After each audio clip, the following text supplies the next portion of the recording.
दुश्मन दो तरह के हो सकते हैं। वैसे तो दुश्मन कि आप अपने हिसाब से कई कैटेगरी भी बना सकते हैं, लेकिन जो मैं कहना चाहता हूँ, के बारे में बात करूँगा, वो है दो कैटेगरीज़। एक होता है हमारे बाहर का दुश्मन, जिसे हम आस-पास देखते हैं, ठीक है? ये लेवल दर लेवल होते हैं। जैसे कि एक दुश्मन होता है जो सीधा मुँह पे बोलता है, ठीक है? वो दुश्मन है ऐसा कि वो आपके मुँह पर बोल देगा, गाली-गलौच करेगा या फिर आपको बुरा लगाने की कोशिश करेगा। एक दुश्मन हाँ, उसी कैटेगरी में एक आता है जो आपकी पीठ पीछे बोलेगा, और एक दुश्मन जो आपको नुकसान पहुँचाने की कोशिश करेगा, और उससे भी हाई होते हैं जो आपको मारने तक की कोशिश करते हैं। हम लोगों को लगता है कि शायद ऐसा नहीं होता है। भला हमें कौन मारने की कोशिश करेगा? अगर कोई मारने की कोशिश करेगा भी तो मैं बच जाऊँगा, लेकिन ये उस तरह की बात नहीं है। मारने की कोशिश कई तरीके से की जा सकती है, ठीक है? कुछ चीज़ों को हम मानते हैं, भौतिक जगत की बातों को, लेकिन कुछ जगत की बातों को कुछ लोग मानते हैं, लेकिन कुछ लोग इसे इनकार करते हैं, क्योंकि उन्होंने शायद इसके बारे में ज़्यादा नहीं जाना, या उन्हें अवसर मिला नहीं इन बातों को जानने का, या उन्होंने यकीन नहीं किया, कुछ भी कहा जा सकता है, ठीक है? तो ऐसा भी होता है कि आपको अलग तरीके से सूक्ष्म रूप पर मारने की कोशिश की जा सकती है। यानी कि आपके पीछे आपको नुकसान पहुंचाने की कोशिश करने वाला आपका दुश्मन है। दूसरा दुश्मन आप खुद के स्वयं होते हैं, जिसमें हम अपने ही विचारों को गढ़ते हैं। यानी हम अलग-अलग चीज़ों को देखते हैं। संसार में देखते हुए हम निर्णय करते हैं कुछ चीज़ों को एक्सेप्ट करने का। हमारे भीतर किसी ने कोई चीज़ें जानबूझ करके नहीं डाली। यदि 2 दोस्त हैं, तो वो दोनों दोस्त बचपन से साथ में रहे, लेकिन फिर भी उनकी सोच में, उनके जीवन जीने के तरीके में और उनकी परेशानियों में बहुत सारी असमानताएँ होंगी। यानी कि वो अलग-अलग जीवन जिएँगे, क्योंकि वो एक साथ रहते हैं। अगर वो हमेशा साथ रहेंगे तो हो सकता है उनमें कुछ सिमिलैरिटी हो, ठीक है? वो एक-दूसरे के ऊपर प्रभाव डालेंगे, लेकिन फिर भी उनमें भिन्नता तो होगी ही। वो होगी उनकी अपनी एक आत्म जो उनकी क्षमता नहीं, आत्म जो व्यक्तित्व है उनका, आत्म व्यक्तित्व जो है उनका, जो बने हैं जिस हिसाब से उनका अंतर्मन, या फिर जो उनकी संरचना है, बाहर से नहीं, अंदर से, उनके दिमाग की, उनके मन की, उनके हर एक चीज़ की, जिससे हम चीज़ों को महसूस करते हैं, समझते हैं, वो इसके लिए बहुत बड़ा योगदान करती है, ठीक है? तो ये हो गए हमारे दुश्मन। अब दुश्मनों से कैसे बचा जाए? बाहरी जो दुश्मन होते हैं, वो इतने ऐसे नहीं होते आसान कि मैं उसे मार दूँगा, पीट दूँगा, तो ठीक है? तो वो हार मान जाएगा, मर जाएगा, ठीक है? तो ये तो कुछ लोगों के लिए ऑप्शन है, लेकिन क्या सबके लिए ये ऑप्शन है? नहीं, सबके लिए ये ऑप्शन नहीं है। सब इस तरह के लोग नहीं होते। हम अपने आप को ऐसा आँक सकते हैं, हम मान सकते हैं कि हम ऐसा कर लेंगे, लेकिन कितने लोग ऐसा कर पाते हैं? वो जूझते हैं, टकराते हैं, लड़ते हैं, लेकिन फिर भी इन चीज़ों का निराकरण, इन चीज़ों का समाधान नहीं हो पाता। फिर इसके लिए समाज ने कोर्ट या फिर इस तरह की अदालतें भी बनाई, पंचायतें लगाई। लोग एक दूसरे के साथ खड़े होते हैं, लोग एक दूसरे का सहारा लेते हैं, और ऐसी मार पिटाई या फिर जो हमारे लिए खतरा है उनका निराकरण करते हैं, उनको वश में करने की कोशिश करते हैं। लेकिन प्रकृति ऐसा नहीं मानती। वो ऐसी ही बनी है कि कोई एक दूसरे का शत्रु है, यानी हर कोई एक दूसरे का प्रतिद्वंदी है, ठीक है? जो अपने आप को दया के लिए पात्र मानता है, यानी जो चाहता है कि उस पे दया की जाए, तो यकीनन एक समय था जब वो भी अपनी शक्ति के बल पर किसी को झुकाना चाहता था, या फिर हाँ, झुकाना तो अवश्य हर कोई किसी ना किसी को चाहता है, ये हमारी मूलभूत जो चीज़ है, प्रकृति है, यही है कि हम दूसरों से लड़ के जीतेंगे और अपने आप को सुपीरियर महसूस कराएंगे। ठीक है, ये है एक बर्बर, यानी इसे एक पाश्विक प्रवृत्ति माना जा सकता है। हालांकि ये इंसानी प्रवृत्ति है, इससे इंसान आगे बढ़ते भी हैं, भौतिक जगत में, आध्यात्मिक जगत में भी बढ़ते हैं। इंसान की असली क्षमता तभी बाहर निखर के आती है जब उसके सामने मुसीबतें आती हैं, लेकिन हर किसी की नहीं। हर कोई इंसान, हर कोई प्राणी एक तरह का नहीं है। यदि कोई इंसान 10 किलो उठा रहा है तो हो सकता है दूसरा इंसान 5 किलो उठाए या फिर उससे कम। हर इंसान के याद करने की क्षमता भी उसी तरह की है। हर इंसान के समझने की क्षमता से लेकर के अपने आप को पॉजिटिव रखने की क्षमता अलग अलग तरह की है। तो ये सारी भिन्नताएं हमारे सामने जो दुश्मन है, जो हमारा शत्रु है, उससे लड़ने या उससे निपटने में हमारे लिए कई बार पॉजिटिव और कई बार नेगेटिव तत्वों का काम करती है। कई बार हम उससे जीतने में सफल हो जाते हैं, कई बार हम उससे हार जाते हैं। शत्रु है या नहीं, इस पे तो चर्चा करना व्यर्थ है, क्योंकि शत्रु तो है। जब हम बच्चे होते हैं तो हमारे भीतर ज़बरदस्ती ज़्यादा ही नैतिकता डालने की कोशिश की जाती है। नैतिकता तो ज़रूरी है, लेकिन नैतिकता की आड़ में आजकल ऐसे गुण दिए जा रहे हैं जिससे शत्रुता का अर्थ ही व्यर्थ कर दिया जा रहा है और लोग मानने को तैयार नहीं है कि कोई उनका शत्रु है। और ये भी मानने, कुछ लोग इतने शत्रुमय हो गए हैं कि वे हर प्राणी को अपना शत्रु मानते हैं। हालांकि कई की ज़िंदगी में ऐसी कंडीशंस आती भी हैं जिससे कि वे मजबूर हो जाते हैं इस बात को मानने के लिए कि सामने वाला उसका शत्रु है। तो इसीलिए वो ज़्यादा ही आक्रामक या फिर सिक्योरिटी वाले मोड में रहते हैं और हर किसी को शक की नज़रों से देखते हैं और अपने आप को हमेशा ही बचाने की कोशिश करते रहते हैं। ये भी एक इंसान की प्रवृत्ति है। इंसान ऐसा करते हैं, जानवर ऐसा करते हैं, जीवन में हर कोई जीवित प्राणी ऐसा ही करता है।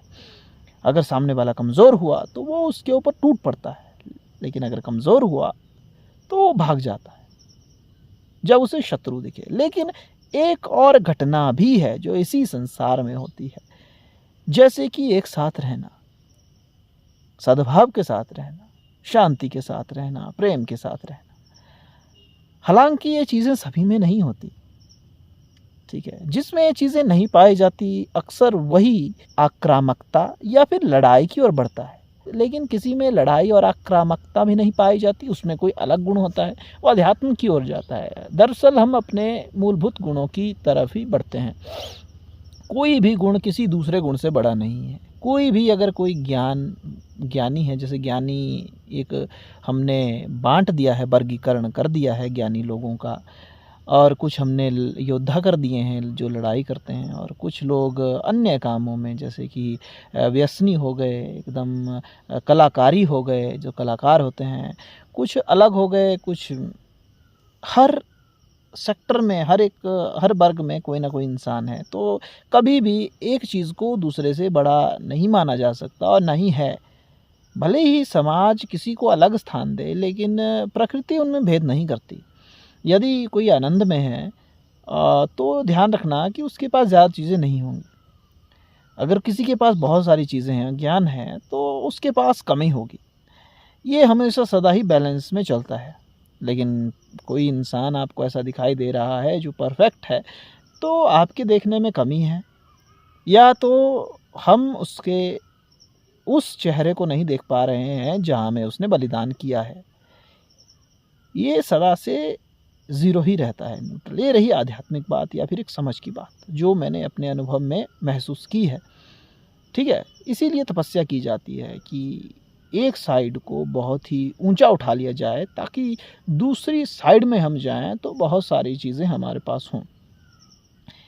ये अलग अलग तरीके हैं, अलग अलग तरीके हैं, ठीक है। कोई निचले स्तर पर अपने जीवन को जी करके आनंदमय बनाता है और सुखी रहता है, और कोई बहुत ही तपस्या कड़ी मेहनत करके ऊपर उठता है लेकिन कष्ट झेलता है और उसके बाद अपने जीवन को आगे बढ़ाता है। यदि हम कहें कि बहुत ज़्यादा मेहनत करने के बाद सुख मिलता है तो उसमें कोई गलत बात नहीं है, और अगर हम कहें कि बहुत ज़्यादा सुख लेने के बाद कष्ट मिलता है तो इसमें भी कोई गलत बात नहीं है। इन दोनों में शायद कोई गलत बात नहीं है। मुझे इस बारे में संशय है, लेकिन फिर भी मुझे यकीन है किसी शक्ति के ऊपर जिन्होंने इस संसार को बनाया है। तो अगर उसने बनाया है तो उसने कोई योजना तो बनाई होगी, और अगर उसने योजना बनाई है तो वो योजना ज़रूर बेहतर होगी जो मैंने बनाई है या फिर जो मुझे किसी ने सिखाई है।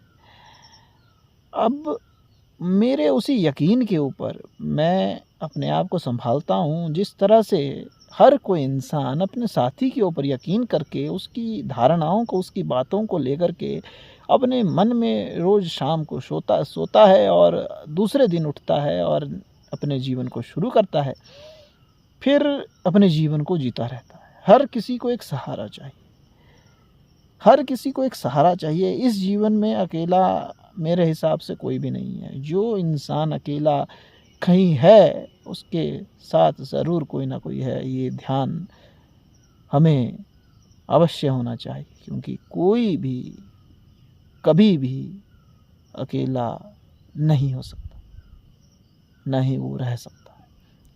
हर कोई किसी का साथ ढूंढता है और पाता भी है, चाहे इलेक्ट्रॉन, प्रोटॉन, न्यूट्रॉन की बात करें, चाहे पेड़ पौधे, मिट्टी, पत्थर की बात करें, या इंसान, धरती, आकाश, पवन की बात करें। हर एक चीज़ एक दूसरे के साथ जुड़ करके आगे बढ़ती है। हर एक चीज़ एक दूसरे के काम आती है। हर एक चीज़ एक दूसरे के लिए बनी है, एक दूसरे के लिए ही बनी है। अगर एक दूसरे से भिन्न हो जाए तो संसार कभी चल ही नहीं पाएगा, और हर एक चीज़ खत्म हो जाएगी। तो कभी आप अकेले रहने लग जाएं, होने लग जाएं, तो कभी डरिएगा मत, कभी घबराइएगा मत, दुखी मत होइएगा, क्योंकि एक चीज़ होगी जो आपके साथ होगी, और वही होगी जो आपके लिए फ़िलहाल है, अच्छी है, बुरी है, या फिर आपका जीवन कैसा बनाएगी ये मैं नहीं जानता, क्योंकि किसी ने सोच के रखा है, और अगर किसी ने सोच के रखा है तो वो ज़रूर अच्छी होगी। आपकी शत्रु भी हो सकती है, आपकी मित्र भी हो सकती है, ठीक है। और अगर आपकी शत्रु हुई तब भी आपको मजबूत बनाएगी, और आपकी मित्र हुई तब भी आपको मजबूत बनाएगी। अब पता नहीं क्या है, जो भी है अच्छी है। तो शत्रु और मित्र के ऊपर बात चली हुई थी। शत्रु हमारे बहुत ज़्यादा होते हैं, ठीक है। तो शत्रु कई बार ऐसा हो जाता है कि हम कमज़ोर पड़ जाते हैं और शत्रु बलवान हो जाता है, ठीक है। अब शत्रु तो शत्रु है, शत्रु घटिया भी हो सकता है और उत्तम भी हो सकता है, अच्छा भी हो सकता है शत्रु। अब इसमें यदि भगवान है, ठीक है, मुझे नहीं पता वो किसका साथ देगा, क्योंकि वो देता है। अगर वो, अब पता नहीं, इसमें भी बड़ा संशय है कि कौन सही है और कौन गलत है। इसका भी भगवान ही करता है तय कि कौन सही और कौन गलत है। हम सबको तो लगता है कि हम ही सही हैं, और फिर हम इंतज़ार करते हैं कि कोई हमारे इस शत्रु से रक्षा करे। या फिर कई बार ऐसा होता है कि हम में क्षमता होती है, हमें कुछ लेने की इच्छा होती है, यानी हर एक इंसान चाहता है कि वो ज़्यादा करे, ठीक है, लेकिन लिमिटेशन लगा दी गई होती है। जैसे मान लो एक चींटी है, वो उड़ना चाहती है, लेकिन वो चाहे कितनी कोशिश करे, वो कितनी मेहनत क्यों ना कर ले, लेकिन वो नहीं उड़ेगी, वो नहीं उड़ सकती है, लिमिटेशन लगाई होती है। तो उसी तरह इंसान की भी एक सीमा होती है, इंसान की एक सीमा है, और इसी के भीतर उसे रहना पड़ता है। और शत्रु अगर सामने वाला इंसान के बस से परे हो तो फिर भगवान के ऊपर छोड़ना ही बेहतर होता है, तो उसे भगवान के ऊपर ही छोड़ दिया जाना चाहिए। इस तरह से नहीं, मुझे लगता है कि हमें कुछ सवालों के ज़रिए इस बात को समझना चाहिए, ठीक है। पहला प्रश्न है मैं अपने आप ही प्रश्न बनाऊंगा और उत्तर भी दूंगा। पहला प्रश्न है कि क्या शत्रु को हम पराजित कर पाएंगे या फिर शत्रु की विजय हमेशा ही होती रहेगी?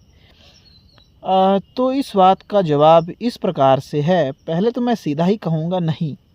इन दोनों जवाब का उत्तर है नहीं, क्योंकि हमेशा ही शत्रु नहीं जीतता है, और शत्रु हमेशा सामने वाला ही नहीं, बल्कि हो सकता है आप उसके शत्रु हों।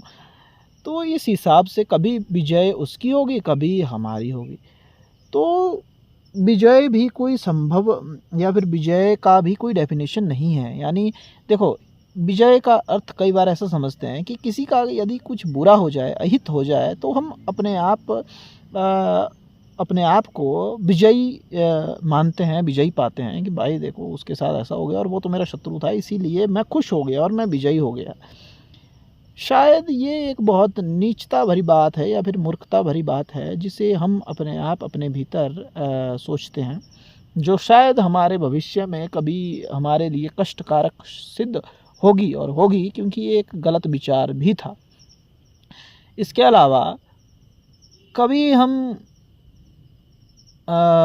किसी के शत्रु हो जाते हैं, ठीक है, क्योंकि हमारे बीच में जो विचारधाराएं थी वो अलग थी, या फिर मेरे पास जो चीज़ है शायद उसको लगता है कि वो उसकी है और मुझे लगता है वो मेरी है, और दोनों ही पार्टी को एकदम पक्के तरीके से लगता है कि उन दोनों की है। हालांकि ये कुछ ही समय का मामला है, लेकिन फिर भी हमें एक धर्म के अंडर, जैसे हमारे पास कोई चीज़ है तो जैसे कहते हैं कि अगर आपके पास कोई जिम्मेदारी है तो उसको आपको संभालना है, और वही संभालना है और उसके साथ आगे बढ़ना है। और फिर युद्ध छिड़ जाता है इन बातों के ऊपर, जैसे ज़मीनी विवाद वगैरह हो जाते हैं, ठीक है। कभी प्रेस्टीज की हमारी इज्जत नहीं हो रही, हम बड़े हैं हम छोटे हैं, कभी हमने किसी को कह दिया, कभी उसने कुछ कह दिया। ये सारी मिसअंडरस्टैंडिंग होती हैं, लेकिन ये सारा माया जाल है।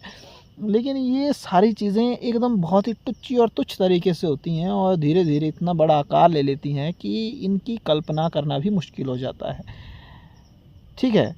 एक इंसान बहुत ही छोटी छोटी चीज़ें जिन्हें कहते हैं कई लोग, लेकिन वो बड़ी भी होती हैं, क्योंकि इंसान को बचपन से ही कुछ इस तरह से बनाया गया है कि वो पहले खुशी की ओर आकर्षित होता है और दुख के प्रति संवेदनात्मक रूप से दूर हटता है। तो जब उसे सुख मिलता है तो वो आगे आगे बढ़ता रहता है, जब उसको दुख मिलता है तो पीछे पीछे हटता है। तो यही और वैसा ही उसके साथ समाज वाले भी करते हैं, उसको समझाते नहीं, उसको दीक्षा नहीं मिलती, उसको शिक्षा नहीं मिलती, और उसकी इतनी प्रैक्टिस भी नहीं है, तो वो सीधा ही लड़ाई करके इसका समाधान निकालता है। हालांकि लड़ाई हमेशा बुरी नहीं है, ना ही वो कभी ख़त्म होगी। लड़ाई कभी ख़त्म हो ही नहीं सकती। ये एक अनंत चलने वाला चक्र है, ये सदा ऐसा ही रहेगा। तो हमें बस इतना ध्यान रखना है कि हम अपने आप को कैसे सुरक्षित कर सकें। तो यदि हमारा समय सही, इसमें भी एक बात आती है कि मैं कितना शक्तिशाली या बलशाली हूँ। अगर शत्रुता ऐसे इंसान से हो गई जो महाबलशाली है, तो भला मैं कैसे बचूंगा? तो इसीलिए शायद बहुत सारे लोग बड़े लोगों के नीचे खड़े हो जाते हैं, उनका सहारा लेते हैं और जी हजूरी करते हैं, और अपने आप को सिक्योर महसूस करते हैं, जो हमेशा से होता आया है। अक्सर हम भी ऐसा ही करते हैं, भगवान की शरण में जा कर के अपने आप को बचाते हैं, ठीक है। क्योंकि कुछ लोग ऐसे ही होते हैं, वो लोगों की शरण में जाना अच्छा नहीं समझते, क्योंकि वहाँ उनके गर्व को या फिर किसी ना किसी चीज़ को तो ठेस पहुँचती है, ठीक है। लेकिन कुछ लोगों के पास ऐसी गर्व वाली चीज़ें नहीं होती और उन्हें ठेस पहुँचती भी नहीं है। वो एक तुच्छ या टुच्चे प्रकार के लोग होते हैं, जिन्हें पता है कि उन्हें राज तो करना है, भले ही छोटे ही लोगों पे क्यों ना करें। तो वो एक बड़े इंसान की अधीनता स्वीकार करते हैं, ताकि वो अपने से छोटे को अपने अधीन कर सकें, या फिर कम से कम सुरक्षा तो प्राप्त कर ही पाएँ, ठीक है। ये एक तरीका होता है। दूसरा तरीका होता है भगवान के पास जाना, जिससे आप शुद्ध हो जाते हैं, जिसमें ज़्यादातर लोग वही जाते हैं जो कि दूसरों का अहित नहीं करना चाहते, या जिनमें क्षमता नहीं होती दूसरे का अहित करने की, और जो भगवान के सामने ज़्यादातर प्रायः झुकते हैं। वो मुझे जितना मेरे समझ में है मैं उतना ही कहूँगा, वे किसी दूसरे के सामने समर्पण नहीं कर पाते, यानी कि वे किसी की अधीनता स्वीकार करने में अपने आप को विफल पाते हैं। अगर वे किसी की अधीनता स्वीकार करते भी हैं तो वे बाहरी तौर पे करते हैं, हालांकि हर एक इंसान बाहरी तौर पे ही करता है, लेकिन फिर भी ये जो भगवान के पास जाने की इच्छा रखते हैं, अपने आप को शत्रु के भय से बचाने के लिए, ये विशेषकर मैंने उनके लिए बात कही है। तो ये बात थी कि अगर आपको किसी छोटे-मोटे तुच्छे शत्रु से पाला पड़ रहा है तो आप भले ही उसका निपटारा कर दें, लेकिन यदि ऐसा हो रहा है तो हो सकता है कि हमारे अंदर का जो ईगो है या फिर जो क्षमता है कि हम समझें कि हम में बल है, वो बढ़ता रहेगा। फिर हमारे पास सामने बड़ा शत्रु आएगा, क्योंकि ये चलता रहेगा, शत्रु प्रकट होते रहेंगे। कोई भी चीज़ बनाई नहीं गई है, सदा हम नहीं बनाते हैं, यानी कि ये प्रकट होती है, अपने आप ही बनी है। मच्छर से लेकर के मक्खी तक, शत्रु से लेकर के मित्र तक अपने आप बनते हैं। हम बस इसमें एक भूमिका निभाने की चेष्टा करते हैं, यानी कि हम अपने आप को ऐसा नाटक करते हैं कि हम इस भूमिका को निभा रहे हैं। दरअसल ये अपने आप चीज़ें होती हैं, ठीक है, हम करते जाते हैं। वैसे ही शत्रु के साथ भी होता है, वैसे ही शत्रु के साथ भी होता है। तो शत्रु कभी ना कभी शक्तिशाली बनेगा, और क्योंकि ईगो ज़्यादा है हमारा, हमारे पास भी तो गर्व है, नहीं भी है तो भी बनेगा। शत्रु अगर बनना है तो बनेगा, तो अगर बचना है तो सबसे शक्तिशाली की शरण में जाना पड़ेगा। शक्तिशाली की मर्ज़ी है कि वो आपकी रक्षा करेगा या नहीं करेगा, उसका कुछ नहीं किया जा सकता, उसका कुछ नहीं किया जा सकता। वो सामने से सच बोलेगा या झूठ बोलेगा, उसका भी कुछ नहीं किया जा सकता। आप जाएंगे कि शायद कहीं हमें कोई सच कहेगा, लेकिन ये ज़रूरी नहीं कि सामने वाला आपको सच कहेगा। ये ज़रूरी नहीं कि सामने वाला बलशाली है, अगर लग रहा है तो बलशाली है ही। ये ज़रूरी नहीं वो हाथापाई करके ही जीतेगा, ये ज़रूरी नहीं कि वो किसी को नीचे गिरा के ही जीतेगा, ये ज़रूरी नहीं कि वो शत्रुता को चलाए रख के ही आपको विजयी बनाएगा, और ये भी ज़रूरी नहीं कि वो शत्रुता को काट के ही आपकी शत्रुता को भंग करेगा। अनेक रास्ते हो सकते हैं, अलग अलग रास्ते हो सकते हैं, और होता भी ऐसा ही है। कई बार ऐसा होता है कि शत्रुता बनती है और अपने आप ही नष्ट भी हो जाती है। अब शत्रुता का भी समय होता होगा, जिस तरह से एक घास का समय होता है, जिस तरह से एक पेड़ का समय होता है, एक इंसान का समय होता है, शायद उसी तरह से शत्रुता का भी समय होता होगा।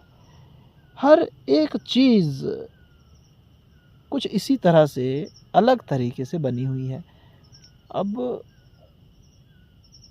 ये घटनाएं स्वयं होती हैं, स्वयं बनती हैं, स्वयं बिगड़ती हैं, और इसके पीछे एक अदृश्य शक्ति या फिर प्रकटीय शक्ति, जिसे हम देख नहीं पा रहे हैं, या फिर देखते भी हैं लेकिन समझ नहीं पा रहे हैं, क्योंकि शायद हम अपने आप को कुछ ज़्यादा ही बुद्धिमान या इंटेलिजेंट समझने की कोशिश करते हैं। ज़रा सोचिएगा कि जैसे हम किसी कुत्ते को या फिर बंदर को अपने आप से बहुत कम बुद्धिमान पाते हैं, उससे भी कम गधे या घोड़े को बहुत कम बुद्धिमान पाते हैं, उल्लू, चिड़िया या फिर उससे अलग अलग प्रकार के जीवों को हम बहुत कम बुद्धिमान पाते हैं, और हम उन चीज़ों को देख पाते हैं जो शायद वो समझ नहीं पाते।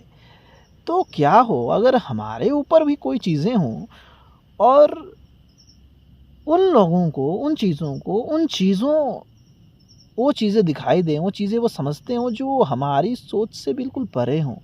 और ऐसा होता है, मैं इस बात पे पूरा यकीन करता हूँ, और ये चीज़ें हैं, मैं मानता हूँ ऐसा, आप माने या ना माने, लेकिन ये बहुत कठिन और विचित्र पहेली है। इंसान भले ही अपने आप को, मुझे लगता है ऐसा, कितना भी सीरियस या फिर कितना भी अपने आप को समझदार करने की कोशिश करे, लेकिन फिर भी वो शायद उतना प्रबल नहीं हो पाएगा जितना कि ये प्रकृति है, क्योंकि प्रकृति उसके सामने अलग अलग चीज़ें रखती रहेंगी और वो अलग अलग चीज़ों से जूझता रहेगा। और यही शायद प्रकृति है जो अपने आप ही लड़ती है, भिड़ती है, गिरती है, पड़ती है, उगती है और फिर बड़ी होकर के ख़त्म हो जाती है। अपने आप एक दूसरे को खाती है, एक दूसरे से कष्ट झेलती है, सुख पाती है, यही लड़ती है, यही मरती है, पता नहीं क्या क्या करती है। और यही मैं हूँ, यही आप है, पता नहीं क्या हिसाब किताब है। मैं बिगड़ता हुआ यहाँ पहुँच गया, लेकिन अभी तक जो मेरा शत्रु है वो तो मेरा शत्रु है और उसको संभालने वाला मुझे नहीं लगता कोई। अगर कोई आएगा भी तो शायद वो अपने समय से आएगा, क्योंकि समय का बंधन उसे भी पड़ा हुआ है, क्योंकि उसे भी कुछ मुझसे चाहिए और हर कोई कुछ ना कुछ चाहता है और मुझे नहीं पता उसे क्या चाहिए और मेरे पास फ़िलहाल देने के लिए कुछ भी नहीं है। हर एक चीज़ मेरे ज्ञान से परे है, मेरी चक्षुओं से परे है। मैं हर किसी चीज़ को देखने में असमर्थ हो रहा हूँ। मुझे समझ नहीं आ रहा कि दरअसल अंत कहाँ पे किया जाए, इसका अंत होगा कैसे, क्या है अंत। अगर मैं एक फालतू अंत करना चाहूँ तो मैं कर सकता हूँ, क्योंकि मैं हर एक चीज़ का अंत करने में सक्षम हूँ। मेरे में इतनी बुद्धि है, क्योंकि मैंने बहुत सारे अंत होते हुए देखे हैं। मैंने ज्ञान अर्जन कर दिया है, मैंने बहुत समय से, कई सालों से कई चीज़ें देखी है। तो मैं अभी इस वीडियो का अंत या फिर इस चर्चा का अंत आराम से कर सकता हूँ, लेकिन फिर भी, और मैं कर भी देता हूँ, फिर भी नहीं, मैं कर देता हूँ कि जो शत्रु बने हैं, और क्योंकि अगर आपके शत्रु हैं तो आप भी उनके शत्रु हैं। लेकिन कुछ लोग कह सकते हैं कि हम शत्रु नहीं हैं, हम किसी से कोई बैर नहीं रखते। चलो, मैं इस बात को भी मान लेता हूँ, नहीं मानते हुए भी, लेकिन फिर भी मैं मानता हूँ, होते होंगे ऐसे इंसान। तो मैं कहता हूँ कि शत्रु अपने आप ही ख़त्म होगा, शत्रु अपने आप ही परास्त होगा, शत्रु की पराजय हो जाएगी अपने आप ही स्वयं, क्योंकि शत्रु मरने के लिए ही बनता है।